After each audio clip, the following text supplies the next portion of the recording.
जी बिल्कुल, मैं आपको बताता चलूँ, मुल्क भर की तरह अगर कसूर में बात की जाए तो कसूर में 12 रबीउल अव्वल का जो जुलूस है अपनी मरकजी रास्तों की तरफ गामदन है। मेरे पास मौजूद है अब्दुल गफ्फार डोगर साहब, उनसे बात करते हैं। सर क्या कहना चाहेंगे? नहमदुहु व नसल्ली अला रसूलिहिल करीम, अस्सलातु वस्सलामु अलैका या सय्यदी या रसूलल्लाह व अला आलिका व सहाबिका या सय्यदी या हबीबल्लाह।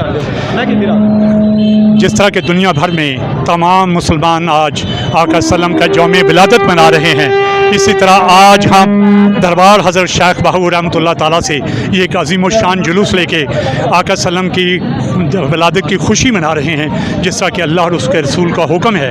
तो तमाम अहलाने ईद मुबारक, सबको ईद मुबारक, तमाम मुसलमानों को ईद मुबारक। और ये जुलूस जो है ये तमाम शहर का चक्कर लगाते हुए वापस दरबार हज़रत बाबा शेख बहाउर रहमतुल्लाह पे ख़त्म होगा, इस पैगाम के साथ कि हमें अपनी ज़िंदगियों को आका सल्लम की सीरत के मुताबिक, अल्लाह और उसके रसूल के हुक्म के मुताबिक मनाना चाहिए। ईद उल मिलादुन नबी का यही एक पैगाम है। जी, हमें अपनी ज़िंदगियाँ हज़ूर पाक सल्लल्लाहु अलैहि वसल्लम की सीरत के मुताबिक गुजारनी चाहिए। सरदार साहब क्या कहना चाहेंगे?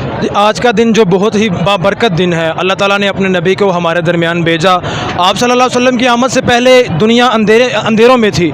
आप सल्लल्लाहु अलैहि वसल्लम आए, उन्होंने दुनिया को एक बताया अल्लाह ताला का क्या हुक्म है, अल्लाह ताला का क्या पैगाम है। जाकर आज के दिन पूरी दुनिया समेत यूरोप, एशिया, बर्र आज़म जितने भी हैं वहाँ पर लोग खुशियाँ मना रहे हैं। और हुज़ूर नबी करीम सल्लल्लाहु अलैहि वसल्लम की आमद की खुशियाँ लोग अपनी जानों से ज़्यादा कोई परवाह नहीं है।